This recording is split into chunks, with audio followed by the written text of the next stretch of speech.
Hey everybody, it's Allie, the Canine Nutritionist from PadfootPoodles, and Pals, and this is Kevin, the Whippy Whippet, and he is chewing a buffalo horn.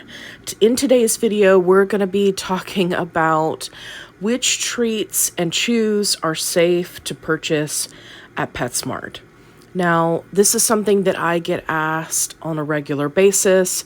If you haven't seen my other videos where I shop at Tractor Supply and Publix and Ross and Marshalls, please go check those out. The more you know, the better you will do.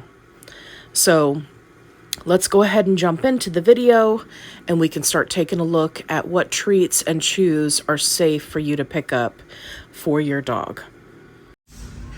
Okay, first up, we're going to start with what I like to call the artificial chew wall. This is where you're going to find all of the pressed chews that are created by combining ingredients and putting them together into a chew. And then also you're going to see a lot of jerky and biscuit options. We're going to be checking these to see if they have sugar. Now, as you can see, that one had cane sugar. A lot of times you'll see molasses, honey, all of those sugars. That one looks okay. That one doesn't have sugar. All of those sugars are leading to your dogs needing a dental cleaning, tartar buildup, gum disease. Okay. This one's got potato. You just have to watch the ingredients. These are fantastic options. These freeze-dried, single ingredient treats.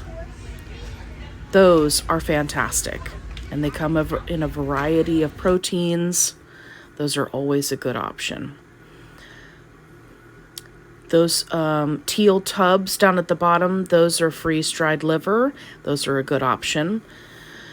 So for all of these treats, you would need to go through it and check for sugar. Now these Pupford treats, these are freeze-dried treats. They're nice and small for training, which is good. Very good ingredient list. That's fantastic. All of this is garbage.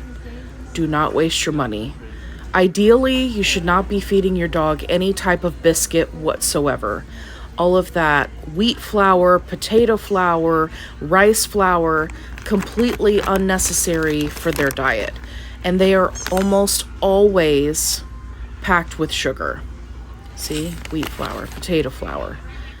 It's just completely unnecessary.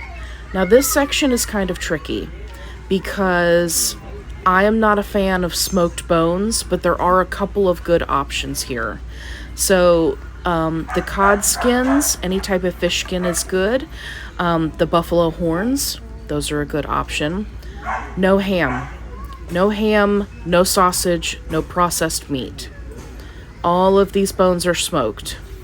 The Thai chews are a great option. It's just coconut and fish skin. My dogs love those. All of these bones are smoked, which means that they have the potential to splinter. You don't want to feed that to your dog. Okay, this is venison jerky. It's got color added to it, which I'm not a huge fan of, but at least it didn't have sugar. Okay, here's another tricky section. So if it's a bully stick, you can go for it. No horns. Or antlers, I should specify. No antlers. Tracheas, these are a great option. I love these. I always keep these on hand. But all of that rawhide, no. Don't even look at it. No antlers, no rawhide. Bully sticks are good. We come up here, all these bleached bones, no. 100% no. These are various bully sticks. These are a good option. Although you really got to watch the pricing on these because they can become very expensive. no antlers, no ears that have been basted and roasted. These are all rawhide. All of those rolls that you see, rawhide. We don't do that. Buffalo horns, those are good, although they can get a little bit smelly. These are all smoked bones. Those are all dangerous. Okay, here's one. That's a ligament. That's fine. Bully sticks are good. Rawhide, rawhide. No, no, no. And then we've got some variety packs here, which are unfortunate because they'll put the good chews, like a trachea or a bully stick, in with other things like rawhide. So you really have to be careful and look at the ingredients on those. Okay. See, this is just bully stick, which is good.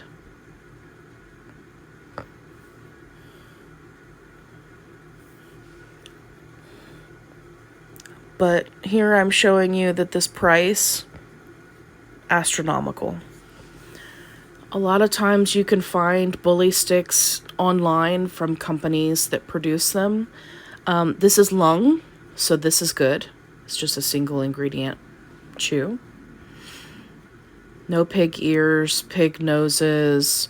All of these have been highly processed. So down here on the bottom, that's all rawhide. Don't even bother with that. This one's deceptive because of how it's labeled, but the tendon is good. Those tendon rings are good. Anything that's pressed into a bone shape, you have to read the ingredients, because a lot of times they're adding in flours, they're adding in preservatives, they're adding in even rawhide. These are all rawhide.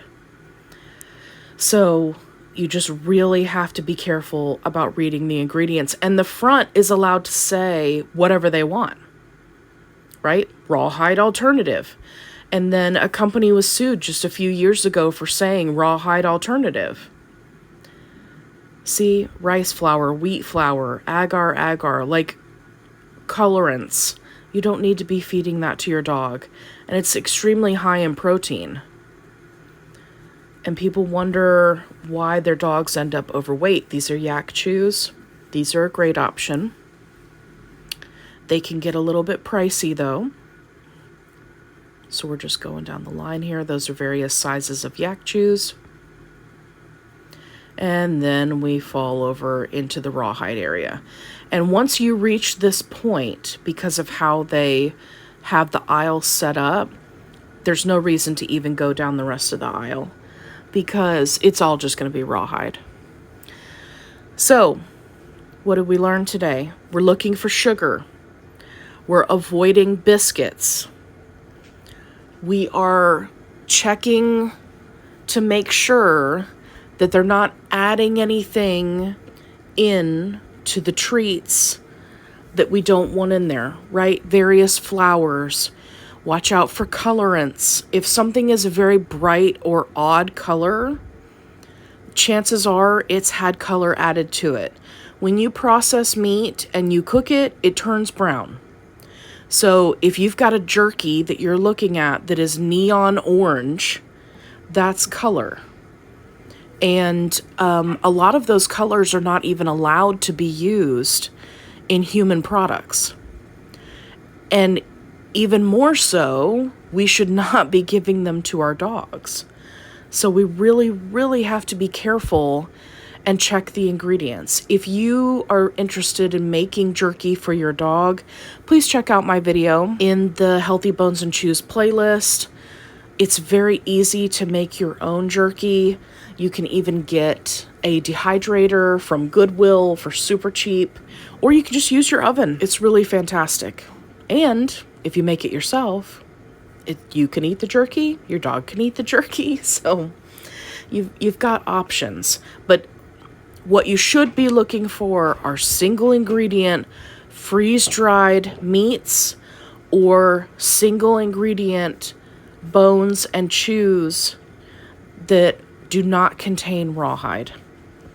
So just keep an eye out for those. And as always, if you join our Facebook group and you are out shopping, if you want to take a picture of something and post it and ask, hey, is this okay? That's what the group is for. So please subscribe to our YouTube channel, go and join our Facebook group, and we'll see you in the next video.